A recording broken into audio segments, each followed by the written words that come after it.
तो public finance में ये आपकी 4th क्लास है। और इससे पहले वाले लेक्चर में क्या देखा था, इससे पहले वाले लेक्चर में आपको पढ़ाया गया था कि जिस तरीके से हमारे देश में बजट का निर्माण होता है, मतलब वो पूरी कार्यप्रणाली आपको बताई गई थी कि कैसे हमारे देश में बजट का निर्माण होता है, कौन कौन से वे स्टेप हैं, किन किन बातों का ध्यान रखा जाता है, ये सारी बातें हो गई थी। आज के इस लेक्चर में क्या होगा, आज यहाँ पे आपको बजट के जो मेन मेन पार्ट्स हैं उनसे रूबरू कराया जाएगा। तो वो सारी बातें जो कि बजट के बारे में आपको जाननी चाहिए, वो चीज़ें यहाँ पे आपको आज देखने को मिलेंगी। चलिए इस क्लास को हम लोग आगे बढ़ाते हैं और सबसे पहले बजट का बंटवारा करेंगे। बजट का बंटवारा, अब देखिए कुछ बेसिक बातें बजट के बारे में, जैसे कि बजट होता क्या है, वो सारी चीज़ें मैंने आपको लास्ट क्लास में करा दिया था। यहाँ पे हैंड रिटन भी आपको जो है दिया जा रहा है। ठीक है, मतलब इस नोट्स में भी आपके सामने है वो चीज़ें। और मुख्य रूप से बजट की जो प्रक्रिया है वो 4 भागों में बांटी जा सकती है। एक उसमें है कि बजट के उद्देश्यों का निर्धारण करना, फिर उद्देश्य जो भी है उनके बीच एक समन्वय को स्थापित करना, और फिर आगे देखेंगे तो इष्टतम बजट का निर्धारण करना। ठीक है, और फिर आगे जो है इसको क्रियान्वित करना, मतलब कि इम्प्लीमेंटेशन ऑफ बजट। तो ये इसके मुख्य जो है प्रक्रिया के पार्ट हो गए। इसको चलिए साथ में लेकर के आगे बढ़ते हैं। और प्रोफेसर रिचर्ड मसग्रेव, इन्होंने क्या बताया कि बजट के जो उद्देश्य हैं उसकी थोड़ा सा चर्चा किया। अच्छा, आप लोगों के भी माइंड में ये बात आनी चाहिए या आती ही होगी कि भाई क्यों, क्या ज़रूरत पड़ी बजट की, है ना। तो इन्होंने 3 उद्देश्य इस बारे में बताया। पहला उद्देश्य बोला कि बजट का जो पहला उद्देश्य है वो है आवंटक कार्य, मतलब कि एलोकेटिव फंक्शन। सेकंड बोला डिस्ट्रीब्यूटिव फंक्शन, यानी कि वितरणात्मक कार्य। और थर्ड है स्थिरीकरण कार्य। अच्छा, इसमें आवंटन का क्या है कि जितने भी संसाधन हैं हमारी इकोनॉमी में, जैसे अब अपने ही इकोनॉमी को लेकर के हम लोग सारे क्लासिफिकेशन को, सारे पॉइंट्स को अपने ही इकोनॉमी के संदर्भ में देखेंगे। तो यहाँ पे बात ये कि मसग्रेव ने कि जैसे कि हम लोग अपने इकोनॉमी के संदर्भ में भी देखें, उनकी बात को समझते हुए, तो जो भी रिसोर्सेज हैं हमारी इकोनॉमी में, जो भी संसाधन हैं, उन संसाधनों का निजी और सार्वजनिक क्षेत्र में किस प्रकार से आवंटन करना है, इसको सुनिश्चित करता है बजट। साथ ही साथ वितरण। ठीक है, अब वितरण क्या है कि जिससे जो टैक्सेशन से इनकम प्राप्त होती है सेंट्रल गवर्नमेंट को, अब उसको कैसे कुशलतम तरीके से कैसे राज्यों के बीच बांटना है, या फिर उसी आय के द्वारा किस तरीके से सरकार जो है व्यय नीतियों पे ध्यान देगी। मतलब आप ऐसे समझ सकते हैं कि जो सरकार के द्वारा विभिन्न प्रकार की जन कल्याणकारी योजनाएं चलाई जाती हैं, तो सरकार जो है बजट के माध्यम से इन बातों पे ध्यान देती है कि किस तरीके से जो है इन योजनाओं पे फंड, किस तरीके से इन योजनाओं को चलाया जाए, कैसे धन खर्च किया जाए, ताकि जो है मैक्सिमम वेलफेयर यानी कि अधिकतम कल्याण की प्राप्ति हो सके।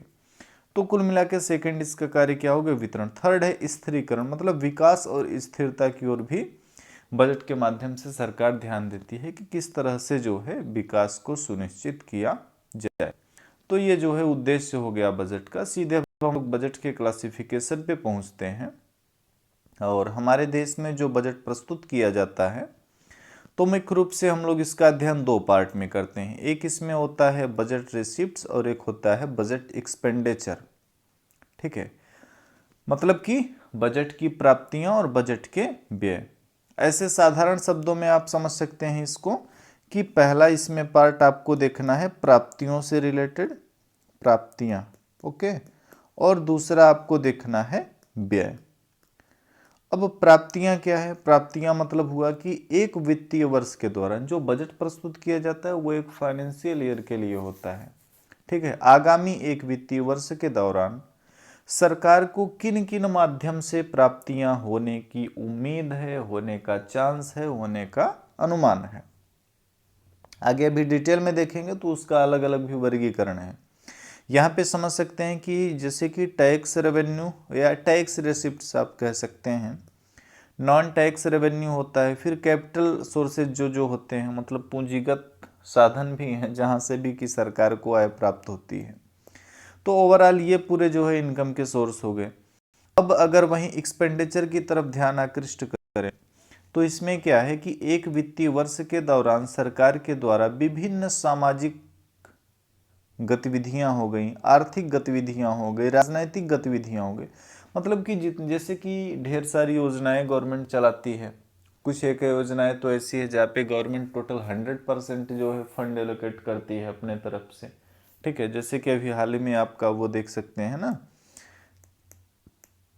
पीएम किसान योजना, इस पे सेंट्रल गवर्नमेंट का 100% है। बाकी बहुत सारी योजनाएं ऐसी हैं जहाँ पे कुछ स्टेट देती है, कुछ सेंट्रल देती है, मतलब कुछ राज्य का भी योगदान होता है, कुछ केंद्र का भी। बट कुछ बहुत सारी ऐसी योजनाएं हैं जहाँ पे कि केवल और केवल केंद्र पूरे फंड को एलोकेट करती है। तो इस तरीके से इस क्या होता है, एक्सपेंडिचर वाले पार्ट में ये होता है कि एक वित्तीय यानी कि उसी वित्तीय वर्ष के दौरान सरकार के द्वारा किस तरीके से व्यय किया जाएगा, यानी व्यय वाली नीतियों की बात की जाती है। ठीक है, आगे बढ़ेंगे तो जो ये प्राप्तियां हैं यानी कि रिसिप्ट्स हैं, ये भी दो पार्ट में डिवाइड हो जाती हैं। तो कैपिटल हो जाएंगी, एक रेवेन्यू हो जाएंगी। हिंदी में आप इसे बोलेंगे, क्या बोलेंगे भाई, पूंजीगत प्राप्तियां। पहला इसमें आपका क्या हो गया, पूंजीगत प्राप्तियां, और दूसरा ये वाला हो गया आपका रेवेन्यू मीन्स राजस्व प्राप्तियां। ठीक है, इसी प्रकार से अगर आप चलेंगे एक्सपेंडिचर में तो ये भी आपका एक रेवेन्यू एक्सपेंडिचर है, कैपिटल एक्सपेंडिचर। इट मीन्स राजस्व व्यय, और इधर क्या हो गया आपका पूंजीगत व्यय। ठीक है, हिंदी इंग्लिश से आपको ज़्यादा दिक्कत नहीं होनी चाहिए। कुछ एक वर्ड इंग्लिश में है तो उससे बहुत ज़्यादा आपको समस्या नहीं होनी चाहिए मेरे हिसाब से। ये आप क्या क्या हो गया था, राजस्व व्यय। ठीक है, तो ये चार हो गए। मतलब अभी तक आप देख रहे थे केवल रिसिप्ट्स को और एक्सपेंडिचर को, अभी आपने क्या देखा, ये आपका दो पार्ट में डिवाइड हो गया और इधर भी ये दो पार्ट में डिवाइड हो जाता है। अब हम लोग क्या करेंगे, एक एक को समझेंगे। मतलब कि कैपिटल रिसिप्ट्स को देखेंगे, रेवेन्यू रिसिप्ट्स को देखेंगे, रेवेन्यू एक्सपेंडिचर को और कैपिटल एक्सपेंडिचर को। फिर आगे चल करके बजट में प्रमुख जो घाटे होते हैं उसकी चर्चा कर लेंगे, और बजट के कुछ एक प्रमुख प्रकार को चर्चा कर लेंगे, और फिर आज की क्लास यहाँ पे कंप्लीट होगी। चलिए आगे बढ़ते हैं। सबसे पहले आप समझिए कि रेवेन्यू रिसिप्ट्स, हिंदी में आप इसे क्या बोलेंगे, राजस्व प्राप्तियां क्या होती हैं। देखिए, राजस्व प्राप्तियां क्या हैं कि ये सरकार के व्यय योग्य कोष में वृद्धि लाती हैं। अब ये व्यय योग्य कोष मतलब एक ऐसा कोष, ठीक है, जिससे गवर्नमेंट एक्सपेंडिचर के लिए फंड लेती है। ये एक कोष होता है ना, इसमें इससे जो है सरकार पैसा ले करके इससे क्या करती है कि खर्च करती है, तो इसी को बोलेंगे व्यय योग्य कोष। तो जो रेवेन्यू रिसिप्ट्स है, ये राजस्व प्राप्तियां, ये सरकार के व्यय योग्य कोष में क्या करेंगी, वृद्धि करेंगी। मतलब अगर ये खाली है तो इसे भरेंगी, लेकिन सरकार पे कोई भी देनदारी उत्पन्न नहीं करती हैं। इट मीन्स ये आय प्रकृति की होती हैं। मतलब आप कह सकते हैं कि इससे सरकार को आय प्राप्त हो रही है। ये क्या हो गया, ये आपका हो गया राजस्व प्राप्तियां। ठीक है, अच्छा, राजस्व प्राप्तियां में कुछ एक तरीके से आप देखें, जैसे कि एक तो हो जाता है ये जो राजस्व प्राप्तियां हैं, इसमें एक तो हो जाता है, आगे जब इसका पार्ट आप देखेंगे तो ये दो भागों में बटेगा। एक तो कर प्राप्तियां और दूसरा गैर कर प्राप्तियां, मतलब कि टैक्स रेसिप्ट्स और दूसरा है नॉन टैक्स रेसिप्ट्स। ठीक है, टैक्स वाला क्या होता है, टैक्स रेसिप्ट्स मतलब एक ऐसा है ना कि these are compulsory monetary contribution to the government by different economic units. मतलब ये एक जो है आप कह सकते हैं कि कंपल्सरी है, और जो सरकार को देना ही देना पड़ता है। सरकार को इन द सेंस कि सरकार को नहीं, सरकार नहीं किसी को देती, सरकार को हम लोगों को देना पड़ता है, यानी सरकार को प्राप्त होता है। एक तरीके का एक ऐसा योगदान है जो कि सरकार को प्राप्त होता है या सरकार को देना होता है आम जनता के द्वारा। नॉन टैक्स रेवेन्यू क्या है, ये these are received from other sources like dividend और फाइन। मतलब जो नॉन टैक्स रेवेन्यू है कुछ ये अलग तरीके का होता है। अभी देखिए एग्जाम्पल देखेंगे तो आप समझ पाएंगे। जैसे टैक्स रेवेन्यू की बात करें या टैक्स रिसिप्ट्स की बात करें, ठीक है, तो इसमें आपका एक हो जाता है जैसे कि डायरेक्ट टैक्स हो गया, इनडायरेक्ट टैक्स, प्रोग्रेसिव टैक्स, मतलब कई तरीके के जितने टैक्स वगैरह हैं इनसे जो भी आपको इन द सेंस जो भी गवर्नमेंट को इनकम प्राप्त होती है वो आती है टैक्स रिसिप्ट्स में, ठीक है, कर प्राप्तियों में। और गैर कर प्राप्तियों में क्या है? गैर कर प्राप्तियों में जैसे कि फीस हो गया, fees in the sense licence वाली फीस वगैरह होती है ना, गिफ्ट हो गए, ग्रांट हो गए, फाइन हो गए, पेनाल्टी के द्वारा, जैसे पेनाल्टी वगैरह या फाइन वगैरह इतना आप समझते हैं हर जगह देना पड़ता है, ठीक है, बड़ा अमाउंट प्राप्त होता है। इसका एक आप उदाहरण ले सकते हैं ट्रैफिक, ठीक है, ट्रैफिक के साथ साथ आप देख सकते हैं रेलवे टिकट, अदालत का जुर्माना, ठीक है, कितने काफ़ी सारे एग्जाम्पल हैं। तो ये क्या है? ये नॉन टैक्स रेवेन्यू है या नॉन टैक्स रिसिप्ट्स हैं, यहाँ से भी गवर्नमेंट को जो है इनकम मिलती है। आगे चलिए चलते हैं फिर अब देखेंगे कैपिटल रिसिप्ट्स को, पूंजीगत प्राप्तियों को। तो पूंजीगत प्राप्तियों में क्या है? बारोइंग एंड अदर लाइबिलिटीज, जैसे कि उधार और अन्य देयताएं होती, मतलब गवर्नमेंट ने अगर कहीं पे उधार दिया है, ठीक है, उससे जो है सरकार को आय प्राप्त हो रही है। अब आय क्या? उससे मान लीजिए ब्याज वाज मिल रहा है, जो भी इंटरेस्ट मिल रहा है, तो यहाँ से भी गवर्नमेंट की इनकम जो है होती है ना। Okay, next recovery of loans, ठीक है, लोन वगैरह की रिकवरी है, यहाँ से आय प्राप्त होती है। अदर रिसिप्ट्स हैं जैसे कि डिसइन्वेस्ट, अब अदर वाले में महत्वपूर्ण हो जाता है डिसइन्वेस्टमेंट, मतलब कि विनिवेश।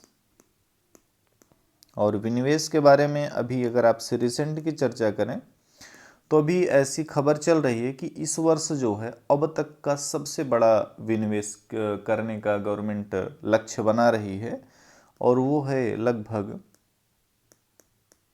अब देखिए बजट आएगा तो एग्जैक्ट डेटा मिल पाएगा, लेकिन जो एक एस्टिमेट है कि गवर्नमेंट लगभग 3 लाख करोड़ का जो है विनिवेश करने। अच्छा, विनिवेश होता क्या है इतना? अब देखिए विनिवेश क्या है, जो पब्लिक सेक्टर यूनिट है पीएसयू, तो पीएसयू में गवर्नमेंट की जो भागीदारी है ना वो है भी ज़्यादा, ठीक है, जो गवर्नमेंट का शेयर है मान लीजिए वो 51% से ज़्यादा है।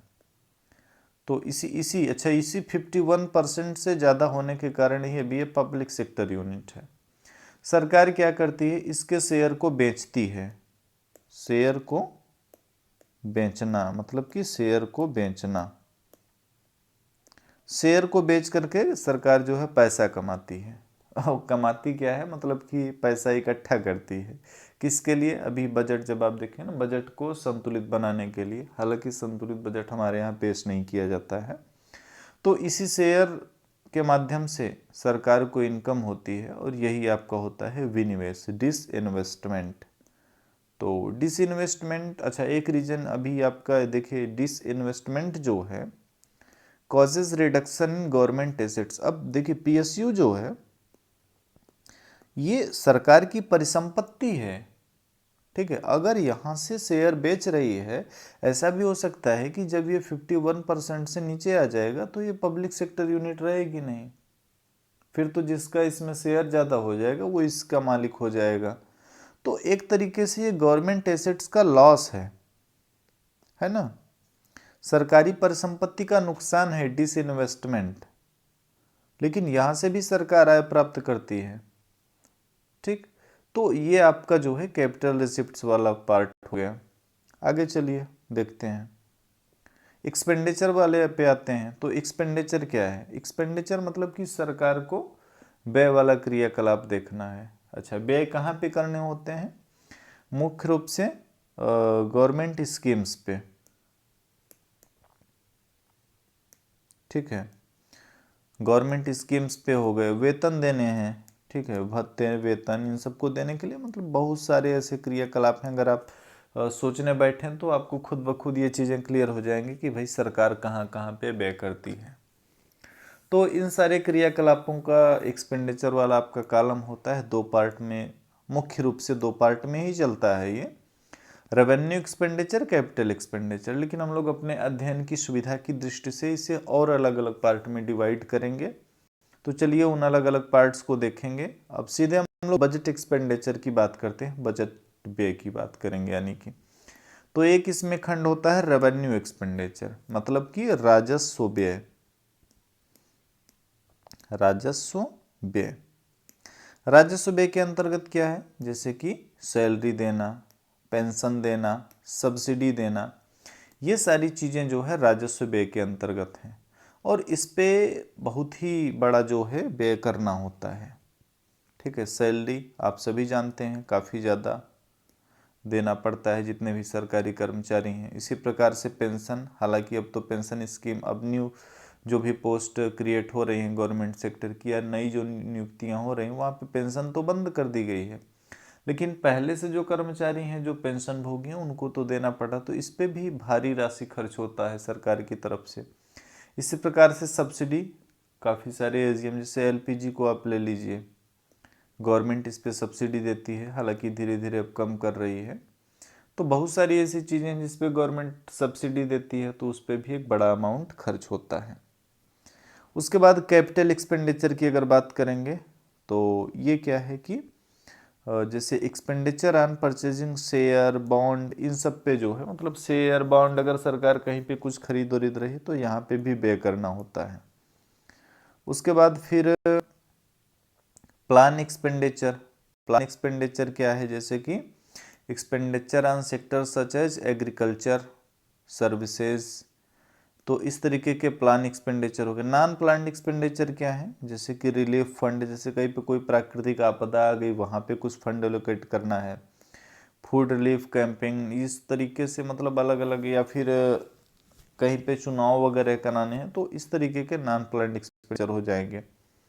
डेवलपमेंटल एक्सपेंडिचर, तो ये क्या है, expenditure on education, infrastructure, health, इन सब, मतलब कि शिक्षा पे, और क्या कहते हैं आधारभूत संरचना, या जिसे आप अवसंरचना बोलते हैं, अवसंरचना। ठीक, इसी प्रकार से स्वास्थ्य आपका हो गया, है ना, इन सब पे। जैसे भी देखिए रिसेंट के केस को देखें तो कोविड, हालांकि इसने तो हमारी इकोनॉमी की पूरी डिफिनेशन को ही चेंज कर दिया है, तो इसकी वजह से भी कहीं ना कहीं सरकार को अच्छा खासा व्यय करना पड़ रहा है। तो इसे आप डेवलपमेंटल तो इसे नहीं बोलेंगे, वैसे इसको आप नॉन प्लान्ड एक्सपेंडिचर में रख सकते हैं कि इसका कोई प्लान नहीं था गवर्नमेंट का, अचानक से ये आ गया, इसे आप आपदा कहेंगे। ठीक है, तो यहाँ पे भी सरकार को भारी मात्रा में व्यय करना पड़ रहा है। इसी प्रकार से नॉन डेवलपमेंट एक्सपेंडिचर हो गए बहुत सारे ऐसे, जैसे कि expenditure on administration, law, order, इन सब पे, तो इनसे कोई विकास नहीं होता, फिर भी इन पे व्यय करना पड़ता है। तो ये अलग अलग कैटेगरी हैं एक्सपेंडिचर की। ठीक है, अच्छा प्रश्न आपसे पूछता है इसमें एक और कि भाई जो व्यय होते हैं उसमें सबसे बड़ा व्यय आपसे कई बार पूछ चुका है किन पे होता है, तो ब्याज भुगतान पे जो है, अक्सर ब्याज भुगतान पे सरकार को काफ़ी बड़ा अमाउंट जो है खर्च करना होता है। किस पे, ब्याज भुगतान, याद रखिएगा कि जब बजट वगैरह आएगा तो करंट डेटा आपको पढ़ा दिया जाएगा, तो उससे आपकी और भी बातें क्लियर हो जाएंगी। अच्छा, अब जैसे बजट बन गया, दो पार्ट इसके मेनली होते हैं, एक तो बजट रेसिप्ट्स हो गया, दूसरा बजट एक्सपेंडिचर हो गया। तो देखिए जो प्राप्तियां हैं, कुल प्राप्तियां और कुल व्यय, हिंदी में आप समझिएगा, यहाँ पे क्या है, गवर्नमेंट रेवेन्यू, यानी कि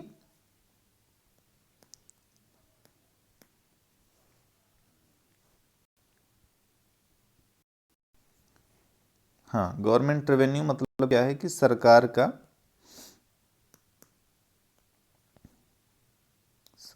का राजस्व,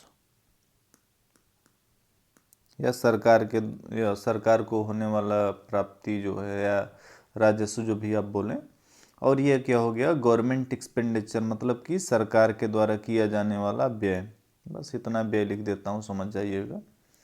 तो अगर राजस्व जो है वो व्यय से अधिक है, ठीक है, सरकार की आमदनी व्यय से अगर ज़्यादा है तो ये सरप्लस बजट होता है।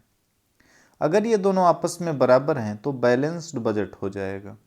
और अगर ऐसा हो जाएगा कि राजस्व जो है वो कम रहेगा, एक्सपेंडिचर यानी कि व्यय हो जाएगा ज़्यादा, तो ये होता है डेफिसिट बजट। और हमारे देश में सदैव से, न कि हमारे देश में बल्कि प्रत्येक विकासशील अर्थव्यवस्थाओं में,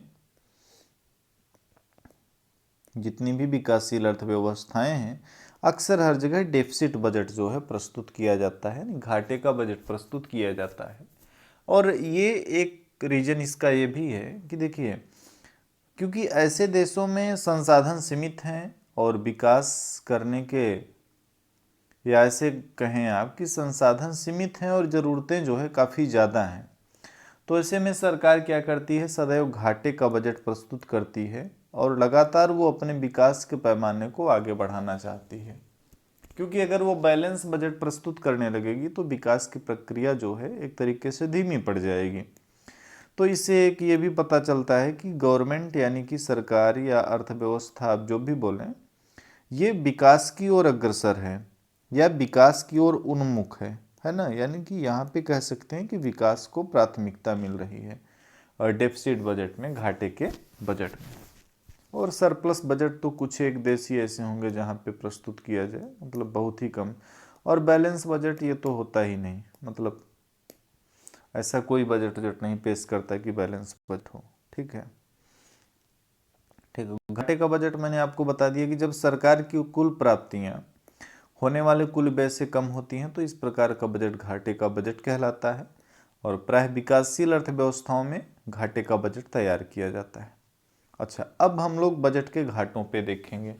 तो हमारे यहाँ जब बजट प्रस्तुत किया जाता है तो मुख्य रूप से उसमें 4 प्रकार के घाटों का उल्लेख होता है। अब ये 4 घाटे आपकी परीक्षा के लिए अत्यंत ही महत्वपूर्ण हैं। और इसमें जैसे आपसे क्या पूछता है, आपसे एक तो पूछ लेगा कि चारों घाटे जो हैं ये, मतलब इनके जो फार्मूला है, इट मीन्स आपको इनकी परिभाषा पता होनी चाहिए। परिभाषा से आप इनके सूत्र को, इट मीन्स फार्मूला, ये चीज आपको पता।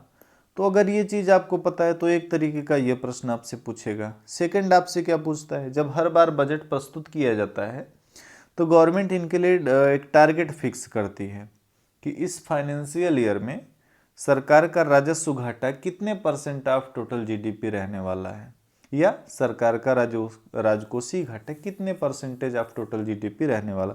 तो एक वो आपसे करंट से रिलेटेड क्वेश्चन पूछता है ना, करंट डाटा। तो 2 तरीके के प्रश्न भाई आपसे यहाँ से बनते हैं, तो इन चारों को आपको ध्यान से देखना। एक तीसरा प्रश्न भी बन सकता है, जैसे कि 1-2 कॉन्सेप्ट इसमें, किसने दिया प्रभावी राजस्व घाटा हमारे देश में, या फिर प्राथमिक घाटा हमारे देश में किसने सर्वप्रथम प्रयोग किया। तो चलिए अब एक एक करके इसको भी देखेंगे और जहाँ जहाँ जो पॉइंट बनेगा वो मैं आपको बताता जाऊँगा, किस पे आपको ध्यान देके चलना है। पहले हम लोग बात करेंगे राजस्व घाटा पे। राजस्व घाटा बहुत ही साधारण चीज है, इसमें आपको बहुत ज़्यादा परेशान होने की ज़रूरत नहीं है। सीधे सीधे समझिए कि ये राजस्व व्यय और राजस्व प्राप्तियां, इन दोनों के मध्य का अंतर है। मतलब सरकार को कितना रेवेन्यू रेसिप्ट्स हो रहा है, रेवेन्यू रेसिप्ट्स, और कितना जो है रेवेन्यू एक्सपेंडिचर हो रहा है, इन दोनों का जो अंतर रहेगा यही अंतर बताएगा रेवेन्यू डेफिसिट को। ठीक है, बाकी क्या है कि ये केंद्र सरकार के उधारों व देनदारियों में होने वाली वृद्धि को व्यक्त करता है, किंतु इससे सरकार की परिसंपत्तियों में कोई वृद्धि नहीं होती। और राजस्व घाटा इस बात की ओर संकेत करता है या इस बात को बताता है कि सरकार जो है, मतलब ये बताता है क्या सरकार अपनी क्षमताओं के भीतर क्रियाकलाप कर रही है अथवा नहीं। अच्छा, एक चीज और है, राजस्व घाटे का उच्च स्तर आने वाले वर्षों में इस घाटे को और भी बढ़ा देता है। अतः सरकार की राजकोषीय रणनीति ये होनी चाहिए ना कि राजस्व घाटे को नियंत्रित किया जाए। अच्छा, एफआरबीएम एक्ट जब मैं आपको बताऊंगा, एफआरबीएम एक्ट वैसे मैं आपको देखिए इसी में लास्ट में करा दूंगा। एफआरबीएम एक्ट आपका आया था 2003 में। बाद में इसमें एक एन.के. सिंह कमेटी बनी थी। ये वही एन.के. सिंह हैं जो कि आजकल जो है आपके 15th फाइनेंस कमीशन के चेयरपर्सन हैं, मीन्स अध्यक्ष हैं 15th फाइनेंस कमीशन के। तो एन.के. सिंह कमेटी बनी थी एफआरबीएम एक्ट में, आई थिंक 2014 के आसपास ये बनी थी। और 2003 में एफआरबीएम एक्ट आता है। एन.के. सिंह कमेटी बनती है 2014 के आसपास, ठीक है। और उसका कमेटी बनाने का उद्देश्य क्या था कि इसको एक बार फिर से जो है रिवाइज किया जाए। जब स्टार्टिंग में एफआरबीएम एक्ट बना था तो मुख्य रूप से अब मैं बताना ये चाहता हूँ कि इन्हीं बातों पे फोकस किया गया था कि कैसे सरकार जो है, एक तो आपका जैसे रेवेन्यू डेफिसिट हो गया, फिस्कल डेफिसिट हो गया, प्राइमरी डेफिसिट हो गया और इफेक्टिव रेवेन्यू डेफिसिट हो गया। तो स्पेशली एफआरबीएम एक्ट इसीलिए बनाया गया था कि गवर्नमेंट कैसे इन सब को कंट्रोल में रखे। और वहाँ पे मुख्य फोकस किया गया था फिस्कल डेफिसिट पे। फिस्कल डेफिसिट को टारगेट किया गया था कि हमको इसको लेके आना है 3% ऑफ टोटल जीडीपी, ठीक है, 3% ऑफ टोटल जीडीपी लेके आना है। तो उसके लिए एक रोड मैप तैयार किया गया कि इस ईयर में मान लीजिए ABCD ले लीजिए, ABCD है ना। जब बना गया तो इसी के आसपास एक टारगेट बनाया गया कि मान लीजिए आने वाले वर्षों में हम इसको इतने % है तो इससे लो करके इतना लाएंगे, करते करते करते ई तक पहुंचते पहुंचते हम इसको 3 पॉइंट ऑफ टोटल जीडीपी पे ले आ लेंगे, मतलब 3% पे ले आ लेंगे। हुआ ये कि ये कहानी जैसे ही शुरू हुई थी, सब कुछ ठीक चल रहा था, उसी के आसपास 2008 के आसपास क्या आ गया था, एक वैश्विक मंदी आ गई थी। और वैश्विक मंदी का अप्रत्यक्ष प्रभाव हमारी इकॉनमी में भी पड़ा था, ठीक है। 2008 के आसपास एक वैश्विक मंदी आई थी, उसका अप्रत्यक्ष प्रभाव हमारी अर्थव्यवस्था ने भी झेला था। तो इन सब वजह से ये जो है टारगेट जो भी एफआरबीएम एक्ट के स्थापना के समय बनाए गए थे वो एक भी पूरा नहीं हो पाया था। बाद में फिर इसको रिवाइज किया गया और उसके बाद फिर इसमें और संशोधन किए गए जब एन.के. सिंह कमेटी बनती है। तो जब आपको एफआरबीएम एक्ट कराएंगे तो इसका पूरा आपको हिस्ट्री ज्योग्राफी पता चल जाएगा, ठीक है।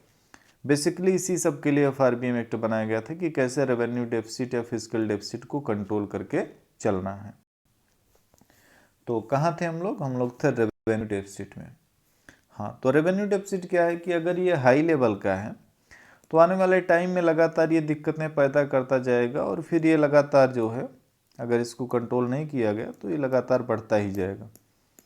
तो सरकार का ये प्रयास होना चाहिए कि इसको जो है नियंत्रित करते हुए शून्य स्तर तक लाया जाए और राजस्व अतिरेक भी अगर उत्पन्न कर लिया जाए तो ये कोई जो है बड़ी बात नहीं है, ना तो कोई दिक्कत वाली बात होगी, ठीक है। अब महत्वपूर्ण घाटा आता है राजकोषीय घाटा। किसी भी अर्थव्यवस्था की स्थिति का अगर आपको जायजा लेना है तो वहाँ के राजकोषीय घाटा के बारे में आप समझ लीजिए, सब कुछ पता चल जाएगा। राजकोषीय घाटा काफ़ी महत्वपूर्ण हो जाता है और भारत में राजकोषीय घाटा अर्थव्यवस्था के वित्तीय स्वास्थ्य का सूचक माना जाता है। यह एक वित्तीय वर्ष में सरकार के व्यय और आय के वास्तविक अंतराल को व्यक्त करता है। स्पेशली इसी के लिए एफआरबीएम एक्ट बनाया गया था, ठीक। एफआरबीएम एक्ट से पहले प्रश्न कई बार पूछा है, अब आजकल नहीं पूछ रहा है लेकिन मैं भी पूछ ले तो पढ़ाई आपको इसका भी जो है करना ही पड़ेगा। तो कैसे राजकोषीय घाटा निकालेंगे उसके लिए आपको टोटल एक्सपेंडिचर पता होना चाहिए। अच्छा, इससे आपको एक मैथमेटिकल टाइप का क्वेश्चन भी पूछ सकता है, ठीक है। मतलब कि आपके पास टोटल एक्सपेंडिचर दिया रहे, आपको इसमें कोई 1-2 वैल्यू दे दे, आपको फिर उसका जो है पूछ ले कि राजकोषीय घाटा कितना होगा। तो देखिए, टोटल एक्सपेंडिचर आपको पता होना चाहिए, रेवेन्यू रिसिप्ट्स पता होना चाहिए और इसमें आप जोड़ देंगे कैपिटल रिसिप्ट्स को। इस कैपिटल रिसिप्ट्स में आपको छोड़ना क्या है, आपको छोड़ देना है एक्सक्लूडिंग बारोइंग एंड लोन्स, उधार वाली जो पूंजीगत प्राप्तियां प्राप्त होती हैं उसको छोड़ देना है। बाकी जितनी अन्य पूंजीगत प्राप्तियां हैं उसको आपको जोड़ देना है राजस्व प्राप्तियों में। बस फिर क्या है, कुल व्यय में से ही निकाल दीजिए दोनों, आपको मिल जाएगा राजकोषीय घाटा, ठीक है। राजकोषीय घाटे का अर्थ क्या है कि सरकार पे ऋणों के बोझ में होने वाली शुद्ध वृद्धि। और राजकोषीय घाटे का जो उच्च स्तर है ऋणों तथा ब्याज भुगतानों में वृद्धि के साथ साथ राजस्व के अनुत्पादक प्रयोग की स्थिति को ये उत्पन्न करता है। इसका उच्च स्तर बहुआयामी आर्थिक असंतुलन, चुनौती, इन सबको उत्पन्न करता है। मतलब फिस्कल डेफिसिट को तो कंट्रोल करके ही चलना पड़ेगा। हमारी इकोनॉमी की बात करें, यहाँ पे भी कंट्रोल करके चलना पड़ेगा और सरकार लगातार इस ओर ध्यान दे रही है। आज से नहीं, FRBM एक्ट बनता है तब से ध्यान दे रही है। मतलब आप देखेंगे 17-18 साल हो गया कि ला लें इसको, कंट्रोल में ले आ लें, बट ऐसा नहीं है। और इस बार तो मुझे लगता है कि इस बार गवर्नमेंट टारगेट ही फिक्स करेगी FD का कितना। मेरे को लगता है कि एटलीस्ट ये 7% ऑफ टोटल GDP फिक्स करेगी, क्योंकि अभी जो स्थितियां हैं उसको देख के यही लग रहा है कि आने वाले वित्तीय वर्ष में राजकोषीय घाटा जो है वो 7% के आसपास जा सकता है। अच्छा, लास्ट ईयर का टारगेट जो भी था, लेकिन अभी देखेंगे तो इस बार का टारगेट काफ़ी ज़्यादा बढ़ेगा। बजट आएगा तो ये चीज़ें आपके सामने बिल्कुल क्लियर तरीके से आ जाएंगी। राजकोषीय घाटे को कंट्रोल करना है लेकिन हो नहीं पाया है। ठीक है, कैसे निकालेंगे उसका फार्मूला आपके सामने, ये फार्मूला से आपसे प्रश्न पूछा है। ठीक है, फार्मूला को याद रखिएगा, इससे प्रश्न पूछा है।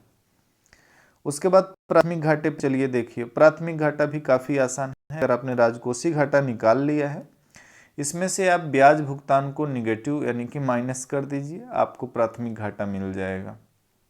अच्छा, एक वित्तीय वर्ष में किए जाने वाले व्ययों में से एक मद ऐसा है जिसके लिए संबंधित वित्तीय वर्ष प्राथमिक रूप से उत्तरदायी नहीं होता है।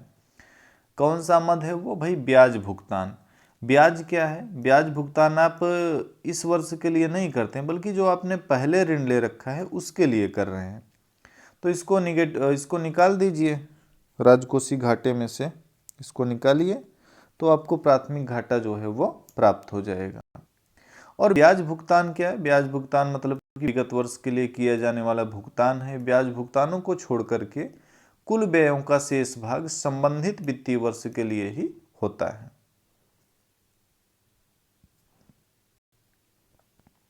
यदि राजकोषीय घाटे में से ब्याज भुगतानों को घटा दिया जाए तो वो घाटा प्राप्त हो जाएगा जिसके लिए वह वित्तीय वर्ष प्राथमिक रूप से उत्तरदायी होता है, और यही आपका क्या कहलाता है? प्राथमिक घाटा। ठीक है, तो प्राथमिक घाटा का भी अगर फार्मूला आपसे पूछता है तो एकदम तैयार रहिएगा। कैसे? फिस्कल डेफिसिट्स में से आपको क्या निकाल देना है? Interest payment. फिर आपको क्या मिल जाएगा? Primary deficit. ठीक है ना? इसका भी जो है टारगेट वगैरह लेटेस्ट जो भी बजट में मिलता है उसको आपको याद में रखना चाहिए। अच्छा, एक चीज और है, यदि ब्याज भुगतान का आकार राजकोषीय घाटे के समान हो जाए तो ऐसी स्थिति में घाटा शून्य हो जाएगा। घाटा इन द सेंस प्राइमरी डेफिसिट। तो यदि ब्याज भुगतान राजकोषीय घाटे से बड़ा हो जाता है तो क्या होगा? ये प्राथमिक अतिरेक हो जाएगा, जो कि कहीं अधिक गंभीर स्थिति है। तो ऐसा वैसे होता नहीं। नेक्स्ट है इफेक्टिव रेवेन्यू डेफिसिट, प्रभावी राजस्व घाटा। हमारे देश में प्रणब मुखर्जी जो कि वित्त मंत्री भी रहे, राष्ट्रपति भी रहे, उनके द्वारा जो है ये 2011-12 में लाया गया था। इसमें क्या करते हैं कि राजस्व घाटे में से क्या निकाल देते हैं? Grants for creating capital assets. पूंजीगत परिसंपत्तियों के उत्पन्न करने हेतु जो ग्रांट वगैरह रहते हैं उसको निकाल देंगे रेवेन्यू डेफिसिट में से, तो फिर क्या मिल जाएगा? Effective revenue deficit. यह राजस्व घाटा तथा पूंजीगत परिसंपत्तियों हेतु अनुदानों के मध्य का अंतर होता है, और इस घाटे पे ध्यान दिए जाने से राजस्व घाटे के उपभोग घटक को कम कर सकने व पूंजीगत व्यय में वृद्धि कर सकने में सहायता मिलती है। तो ये 4 प्रकार के जो है घाटे हो गए। अब जो है हम लोग कुछ बजट के प्रकारों को देख लेते हैं। ठीक है, और बस ऐसे हाईलाइट करके देखेंगे जहां से कि आपसे प्रश्न बन सकता है आपकी परीक्षा में। तो पहला इसमें परंपरागत बजट प्रणाली। ये क्या होता है? एक ऐसा बजट होता है जिसमें अलग अलग वित्तीय मदों को संबंधित शीर्ष या विभाग के अंतर्गत सामूहिक रूप से व्यक्त किया जाता है, और इसके अंतर्गत विगत अवधि के वित्तीय आंकड़ों के साथ साथ वर्तमान या भावी अवधि के अनुमानित आंकड़ों की तुलना के द्वारा इसे प्रदर्शित किया जाता है। ये क्या है? ये मुख्य रूप से एक परंपरागत बजट प्रणाली है, और इसके अंतर्गत व्यय की विभिन्न राशियों को प्रदर्शित किया जाता है, साथ ही साथ अल्प संबंधित सूचनाएं भी प्रदर्शित की जाती हैं। नेक्स्ट बजट के प्रकार में आपको देखना है भागीदारी बजट, पार्टिसिपेटरी बजट। और भागीदारी बजट का अर्थ क्या है कि निर्णय लेने की प्रक्रिया का लोकतांत्रिक निर्धारण। ये एक ऐसी लोकतांत्रिक भागीदारी है जिसके अंतर्गत सामान्य जनता ये निर्धारित करती है। अच्छा, उदाहरण के रूप में जैसे कि अगर आप नगर निकाय का देखें या ग्रामीण पंचायतों का, यहाँ पे बजट का स्वरूप क्या होना चाहिए, तो ये कौन तय करता है? जनता तय करती है। तो ये इसी तरीके का बजट है। ठीक है। भागीदारी बजट प्रणाली आम लोगों को विभिन्न परियोजनाओं पर विचार विमर्श करने और चिन्हित इन द सेंस की परियोजनाओं को चिन्हित करने, साथ ही साथ प्राथमिकताओं के निर्धारण, इन सब की अनुमति देती है। और साथ ही धनराशि को व्यय किए जाने से संबंधित निर्णय लेने के लिए या निर्णय लिए जाने की एक वास्तविक शक्ति को भी प्रदान करती है। अच्छा, इसका महत्व कहाँ पे आया? इसका महत्व 73वें और 74वें संशोधन के पश्चात जो है इसका थोड़ा महत्व बढ़ता है। उसके बाद परफॉर्मेंस आता है निष्पादन बजट। अमेरिका में हूवर आयोग 1949, इस आयोग ने इस बात पे बल दिया कि सरकार के लिए यह आवश्यक होगा कि वह अपने बजट के व्यय के प्रत्येक मद के साथ साथ निष्पादन का भी उल्लेख करे। और फिर अमेरिका में 1951 में इसे कृषि विभाग के द्वारा अपनाया गया था। इसका तात्पर्य क्या है कि विभिन्न शीर्षकों के अंतर्गत निर्धारित लक्ष्यों तथा उपलब्धियों का साथ साथ व्यक्त किया जाना। यह परंपरागत बजट प्रणाली में एक तरीके का सुधार कहा जा सकता है। क्यों? क्योंकि बजट प्रणाली में प्राप्तियों और व्ययों के मौद्रिक आकार को ही व्यक्त किया जाता है, जो कि विश्लेषणात्मक दृष्टि से बहुत उपयोगी नहीं। अच्छा, भारत में 1975-76 बजट के साथ इसको जो है शुरू किया गया।